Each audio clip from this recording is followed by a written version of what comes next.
It was a heavy, humid Tuesday morning when Richard Nelson, the newly appointed chief of police, stepped out of his old sedan in the heart of Blue Ridge, a quiet town surrounded by North Carolina's rolling green hills. The air smelled of wet asphalt and summer rain, and everything felt deceptively calm.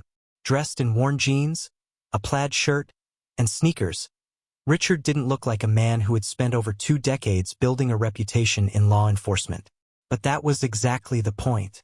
Today wasn't about appearances, it was about truth. His department was rotting from the inside, rumors of bullying and misconduct swirling like a bad storm, and Richard wanted to see that reality not through polished meetings or rehearsed smiles, but raw, unfiltered, exactly as it was. As he crossed the parking lot, unnoticed by anyone, he silently watched officers come and go, laughing, talking, and exchanging glances without a clue that the man walking by was their new boss. He pushed open the side door of the precinct, the stale smell of burnt coffee filling the air. Phones rang, paperwork shuffled, laughter echoed down the hallway. Richard walked quietly, scanning faces, movements, and the tone of the room. No one even looked twice, until a sharp voice sliced through the noise like a blade. "Hey you!" a white officer called out, stepping toward him with a smirk. The name on his badge read Daniels. His stance oozed arrogance. "You lost? This ain't no shelter," he said loudly, drawing attention from his friends leaning on the wall behind him. Richard stayed calm.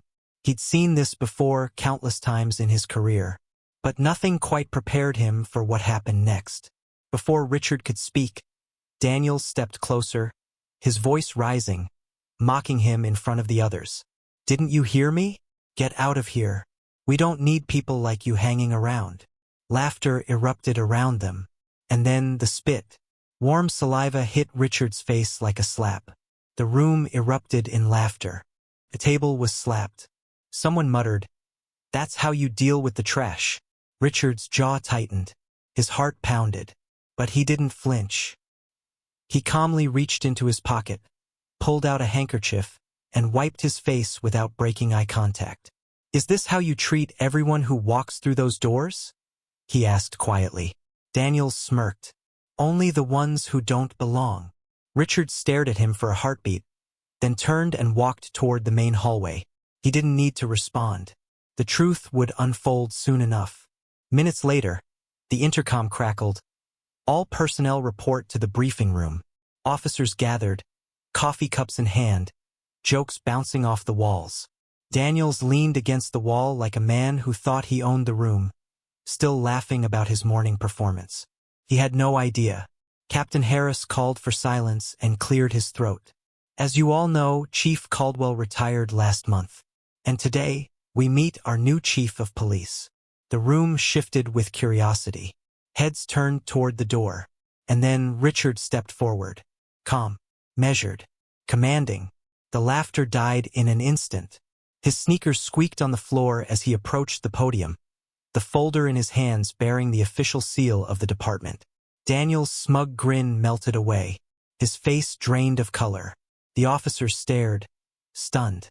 "Good morning," Richard said, his voice low but powerful. "My name is Richard Nelson, and as of today, I'm your new chief of police."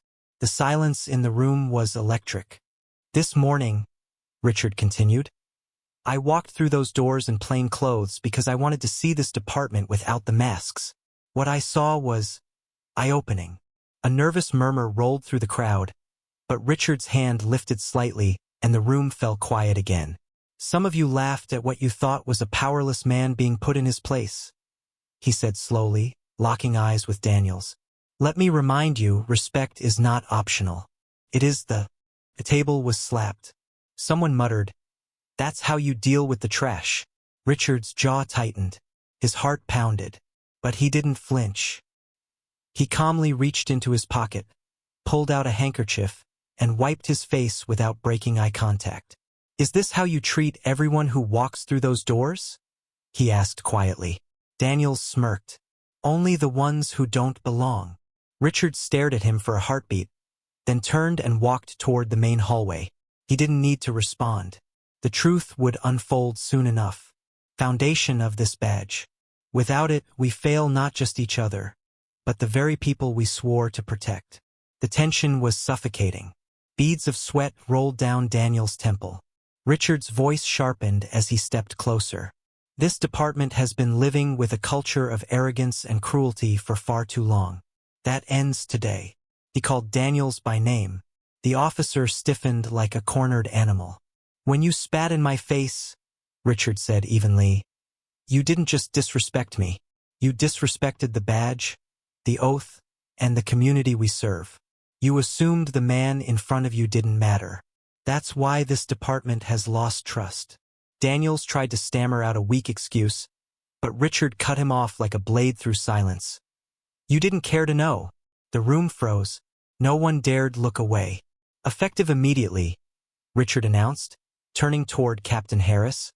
Officer Daniels is suspended pending investigation. A gasp rippled through the room. Daniels' jaw tightened. His arrogance had shattered. Richard didn't stop there. For anyone in this room who thinks this is a slap on the wrist, think again. This is only the beginning. If you can't rise to the standard this badge demands, then this is not the place for you. In the days that followed, the walls of the precinct felt different. Where once there was mocking laughter, there was silence. Daniels, once the loudest man in the room, was now a ghost walking through W.